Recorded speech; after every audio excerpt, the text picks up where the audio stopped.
Easy put back.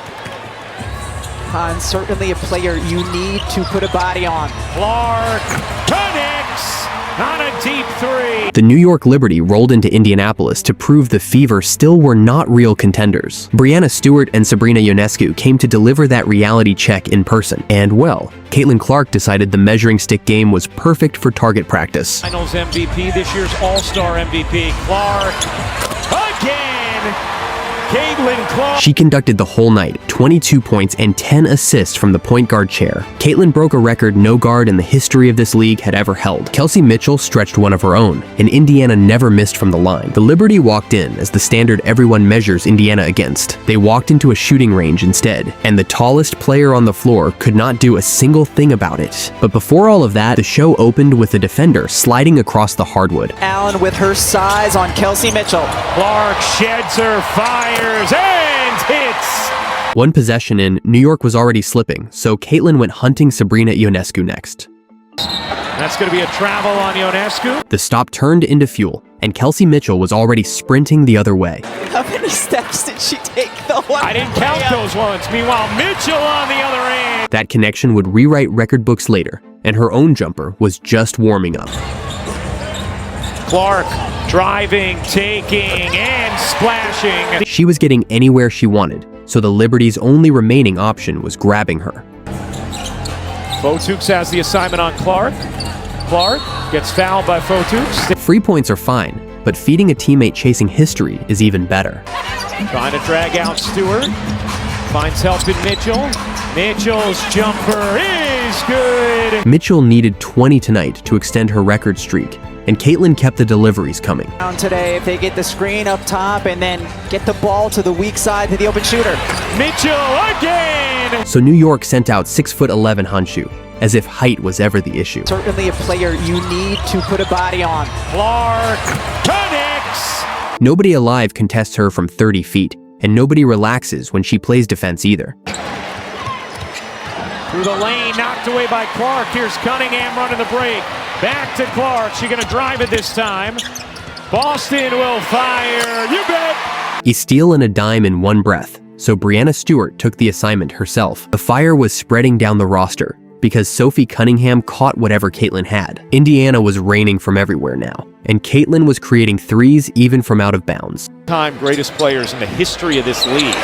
As Mitchell knocks in a three. Mitchell was charging toward 21st half points, and the passes kept finding her in stride. Big. So everyone's going to be all over Mitchell and Clark and Boston. Well, they do. Double-digit assists were coming, but the scoring itch never really leaves Caitlin Clark. And Finals MVP, this year's All-Star MVP, Clark again. At this point, the Liberty could not even let her move without the basketball. Founded by Jones, able to get it over to Mitchell.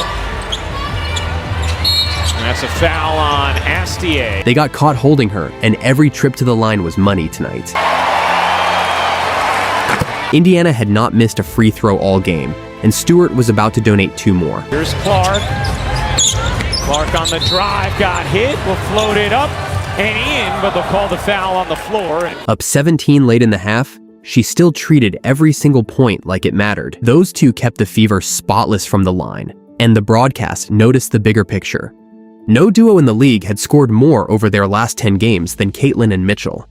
And the first half they had just built was the perfect exhibit. 21st half points for Mitchell, while her backcourt partner matched her from even deeper, and the Fever led comfortably. That made it 17 straight games with 20 points, extending her own WNBA record. The third quarter opened with Caitlin looking for the third head of this monster, Aaliyah Boston.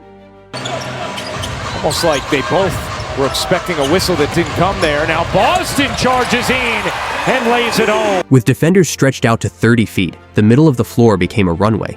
There's Clark. Dashing between two.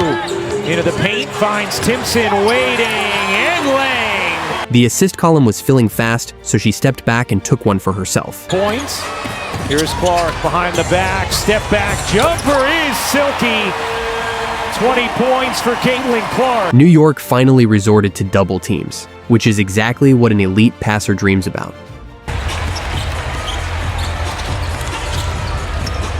Clark separates, bounces, Billings waits, lays, gets fouled. Every trap she escaped cost New York points, and the shooters kept getting cleaner looks. Inside rebound.